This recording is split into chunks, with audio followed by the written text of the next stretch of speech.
போர்க்களங்களுக்கு சென்று William Wallace ஜெகமஞ்ச போரிட்டு பெரும் படைகளை சிதறடித்து பெரும் படை பலத்தினால் கடைசியில் தோற்று லண்டன் நகரத்து வீதிகளில் கைகளில் கால்களில் விலங்கு போடப்பட்டு மர பலகைகளால் அமைக்கப்பட்ட ஒரு மாட்டு வண்டியின் மீது கிடத்தப்பட்டு லண்டன் நகரத்தின் நடுநாயகமான அந்த நாற்சந்தி முனைக்கு கொண்டு வந்து நிறுத்தப்பட்டு கூர்மையான ஆயுதங்களை கொண்டு வந்து அவனை துண்டு துண்டாக வெட்டி போடுவதற்கு இது நடந்த நிகழ்ச்சி. இன்றைக்கும் அவனுடைய சிலை இருக்கிறது. அப்பொழுது அவனிடத்திலே போய் கேட்டார்கள். கூடியிருந்த மக்கள் எல்லாம் கல் வீசினார்கள் அவன் மீது, வில்லியம் வாலஸ் மீது. கற்கள் விழுந்து கொண்டே இருந்தன. அப்பொழுது கடைசியாக அவர்களே இறக்கப்பட்டு இரக்கம் இரக்கம் மெர்சி மெர்சி மெர்சி என்றார்கள். அப்பொழுது அவன் பக்கத்திலே போய் கேட்டார்கள், உன் கடைசி விருப்பத்தை சொல்,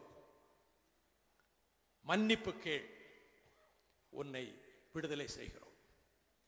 வில்லியம் வாலஸ், கெட் அப்பாலஜி, மன்னிப்பு கேள். உடம்பிலே இருக்கக்கூடிய சக்தியெல்லாம் ஒன்று திரட்டி கொண்டு ஃப்ரீடம், சுதந்திரம் என்று குரல் கொடுத்தான். கழுத்தை துண்டாக கோடாலியால் வெட்டினார்கள். அந்த ரத்தம் சிந்தப்பட்டதை நினைவூட்டி கொண்டு 6 போர்க்களங்களிலே தோற்று போன ராபர்ட் ப்ரூஸ் சிலந்தி வலை பின்னுகிற காட்சி 7வது முறை வெற்றி பெற்றதை பார்த்து, சிலந்தியால் முடிந்தால் சிங்கத்தை போன்ற என்னால் ஏன் முடியாது என்று மீண்டும் காட்டிலிருந்து புறப்பட்டு ஒரு சிறிய படையை தயாரித்து இங்கிலாந்து மன்னனுடைய பெரும் படையை பென்னக் பேண்ட் என்கின்ற நதிக்கரையில் சந்திக்கிறான். அருமையான காட்சி. பெரும் படை, இது சிறிய படை. அப்பொழுது தன் வீரர்களுக்கு முன்னால் பேசுகிறான். ஸ்காட்லாந்து வீரர்களே, இந்த போரில் உயிரை கொடுப்போம், ரத்தத்தை சிந்துவோம். நமக்காக மடிந்த மாவீரன் வில்லியம் வாலஸ் சிந்திய ரத்த துளிகள் மீது ஆணை. Scots, what we have Wallace blood. Scots warm, Bruce has often led. Welcome to gory bed or victory. வாருங்கள், வெற்றி அல்லது வீர மரணம். Now is the day, now is the hour. See the front of the battle hover. இந்த நாள், இதுதான் நேரம், இதுதான் தருணம், இதுதான் நாள். Let us vein our dearest veins. நம் நரம்புகளின் ரத்தத்தை கீழே உதிர்ப்போம். Let us drain our dearest veins. நம் நரம்புகளின் ரத்தம் இங்கே சிந்தப்படட்டும். But they shall be free. நம் சந்ததிகள் சுதந்திரம் பெறுவார்கள். Lay the proud usurper low. ஆக்கிரமப்பாளன் அடிபட்டு விழட்டும். The tyrant fall in every foe. ஆக்கிரமிப்பாளன் ஒவ்வொரு எதிரியின் வீழ்ச்சியிலும் வீழ்வான். லிபர்ட்டி இன் எவரி ப்ளோ, ஒவ்வொரு அடியிலும் சுதந்திரம். Let us do or die, செய்வோம் அல்லது செத்து மடிவோம். இதுதான் ராபர்ட் ப்ரூஸ். போர்க்களத்துக்குள்ளே நுழைகிறான். பெரும் படை வருகிறது. அந்த படையின் முன்னணியில் ஹென்றி ஓ போகன் என்கின்ற ஆங்கில தளபதி நீண்ட ஈட்டியோடும் நெடுதுயர்ந்த வாளோடும் கவசத்தோடும் உயர்ந்த அரபு நாட்டு குதிரை மீது வருகிறார், பாய்ந்து வருகிறார். இந்த படையில் இருந்து மன்னன் ராபர்ட் ப்ரூஸ் தனியாக செல்கிறான். கவனிக்க வேண்டும், எல்லாம் கண்மூடி கண் திறப்பதற்குள் நடந்து விட்டது. ராபர்ட் ப்ரூஸ் போவது மட்ட குதிரை, எப்போனி மட்ட குதிரை. இவன் கையில் ஆயுதமே கிடையாது, ஒரே ஒரு சின்ன கோடலி, சின்ன கோடரி.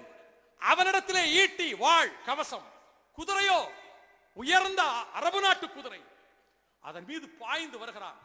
ஐயோ ஐயோ என்று படை வீரர்கள் பதறுகிறார்கள். கண்மூடி கண் திறப்பதற்குள் மன்னன் செத்து போவானே என்று. சிறிய படை, ஜெயிப்பது கடினம், வெற்றி அல்லது வீர மரணம் என்று அப்பொழுதுதான் பேசிவிட்டு அந்த குதிரையை எதிர்த்து இவன் மட்ட குதிரையை 4 கால் பாய்ச்சலில் கொண்டு போகிறான். 2 பேரும் நெருங்கும் நேரத்தில் இந்த மட்ட குதிரை மீது துள்ளி குதித்து நிற்கிறான். போற வேகத்துல துள்ளி குதித்து நின்ற வேகத்தில் கோடலியால் வீசுகிறான். தலை துண்டாக போகிறது. அந்த படை சிதறி ஓடுகிறது. மன்னா, கொஞ்சம் கணம் தப்பியிருந்தால் உன் தலை போயிருக்குமே, எங்கள் இனத்தின் வாழ்வு முடிந்திருக்குமே என்று ஸ்காட்லாந்து வீரர்கள் வந்து வேதனையோடு சொல்லுகிற போது என் கோடரி சற்று வளைந்திருக்கிறது என்று சிரித்துக் கொண்டே போய்விட்டான். வென்றான். ஏன் கூறுகிறேன் தெரியுமா? 6 முறை தோற்றிருக்கிறோம், 7வது முறை ஜெயிப்போம் என்று போனான். தோல்விகள் நிரந்தரம் அல்ல. எங்களிடத்திலே உறுதி உண்டு, கொள்கையிலும் உறுதி உண்டு, தன்னலம் கிடையாது, உயிரை பற்றிய பயமும் கிடையாது. அப்படிப்பட்ட ஒரு பட்டாளம் மறுமலர்ச்சி திராவிட முன்னேற்ற கழகத்தின் பட்டாளம். அரக்கு மாளிகை எரிக்கப்பட்டது, மீண்டனர் பாண்டவர்கள். வனவாசம் கண்டனர், மீண்டனர் பாண்டவர்கள். அஞ்ஞாதவாசத்தில் விராடபர்வ யுத்தம் நடந்தது, மீண்டவர்கள் பாண்டவர்கள். அது 13 வருஷம். 14வது வருஷத்தில் குருச்சேத்திரம். எங்களுக்கு இது குருச்சேத்திரம். அழிக்க துடிக்கின்ற முதலமைச்சருக்கு சொல்வேன், அரசியல் அல்ல, எங்களை அடியோடு நிர்மூலம் செய்ய வேண்டும் என்று நீங்க நினைக்கிறீர்கள். அது நடக்காது. நான் கோவை மாநாட்டில் சொன்னதை போல இந்த இயக்கத்திலே ஒவ்வொரு தொண்டனும் 1000 பேருக்கு சமம். இனி அடுத்து சந்திக்க இருக்கின்ற களங்கள் வெற்றி வெற்றி வெற்றியை தவிர வேறொன்றில்லை. பரவட்டும் சங்கொலி எங்கும் பரவட்டும், வெட்டட்டும் கூர்வாள்கள் பகையை நோக்கி, வெடிக்கட்டும் அதிர்வேட்டு போர் விளக்கம், எட்டட்டும் நெடுவான ஈட்டி கூட்டம், எதிரிகளின் மார்புக்குள் குடியேறட்டும், பட்டத்தை போல் கழக கொடியின் கூட்டம் பறக்கட்டும் நெடுவாரில் என கூறி மாசிலா மணிக்கும் மாசற்ற தோழர்களுக்கும் நன்றி கூறி விடைபெறுகிறேன்.